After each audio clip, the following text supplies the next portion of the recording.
Ashhadu an la ilaha illallah wa ashhadu anna Muhammadan Rasulullah. And that's it. Alhamdulillah.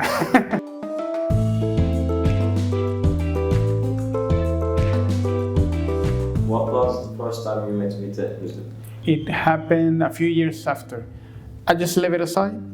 I researched on it and came back and forth. When I was 19 or 20, I remember I went to a city in Venezuela called Maracaibo. And Maracaibo is a big city, the second largest city in the country, and it has migrants, more people. When I was doing a trip over there, I noticed a minaret. I saw the minaret and I recognized that was a mosque. And immediately it caught my attention and I said I have to go there and then Friday, because I knew in Friday they gathered together to do the prayers. So I went there on Friday, surprised that the mosque was filled for Juma. But I immediately noticed that like 80% or 90% were people from Arab origin. The khutbah was in Arabic only. But fortunately, there was a man was seated and had some people surrounding him, and he was translating as much as he could from the khutbah. So I sat around him, and I was able to understand the main idea what they were saying. And I sat on the back in a chair, just saw them praying. After that, I was able to meet Muslims for the first time and ask them about how they were able to handle being a Muslim in this society, particularly. So I asked them a lot of questions, kind of told me that it's okay, you just have to get used to it, but it's okay. And of course they gave me some books, they gave me a take, and they gave me some cookies, I remember. After you went back to your home, do you get close to Islam or wait for it? I was not fully believing yet, but my questions were also of a social nature. So I was asking myself, okay, if I become a Muslim, how am I going to feel? What's going to happen with my friends because they all drink? What's going to happen in my family? How are they going to react? What's going to happen in my future life, family life? Because I believe that you become a Muslim, you want to marry a Muslim. That made me scared. Of course, it was something completely unknown that no one shared. I didn't have anyone around me that, okay, let's be Muslim. No, I was just alone. And the second trip, they gave me a copy of the Quran, and they were more friendly than before. I had more intention of becoming Muslim, so they tried to give more advice. I was 22 years old, and I had this new period of researching again, being enthusiastic.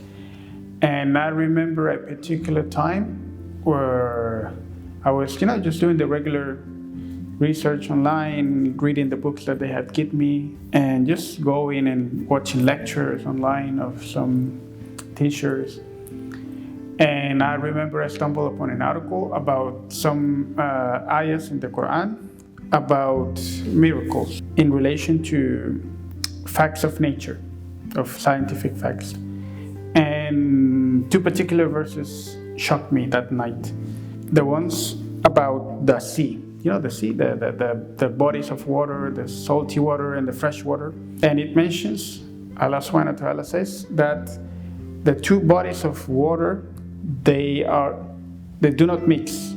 There's a barrier between them. But not only that, there's another verse that talks about the bodies of fresh water, like rivers and lakes, and how it interacts with water from the sea. So this time it makes a distinction. It's not just a barrier, but there's also a space in between. At that moment I was shocked. Someone in the desert, why so much detail and why emphasize in these two interactions? And I was shocked, and I remember I was scared. Like, okay, I was like this, you caught me now. I don't have any excuse now. Because my mind started to think this has to come from God, because how come that this would be so detailed here? And of course, not only this, but many other things. The development of the human being on the womb, and the mountains and even the waves underneath the sea. Many things are being detailed. The expanding of the universe and the course of the stars and all these things. But this particular one was the one that shocked me.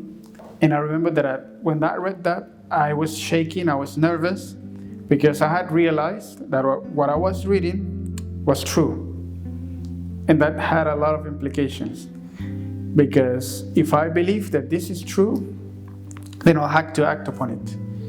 So I went to a mountain that I liked, and just stood there in front of the horizon and the valleys and the mountains, and it was a really nice day. So I just stood there, really prepared, and then I just lift my finger and said the shahada, ashhadu an la ilaha illallah wa ashhadu anna Muhammadan Rasulullah, and that's it.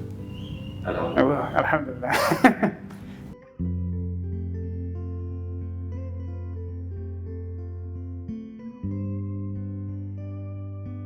You know that even if all of them gather against you, then you will be doing what is right, and that's really beautiful. Very good. Really beautiful. Thank you for sharing your life story with us. It was good. Thank you, bro. Oh, no problem. It was a pleasure.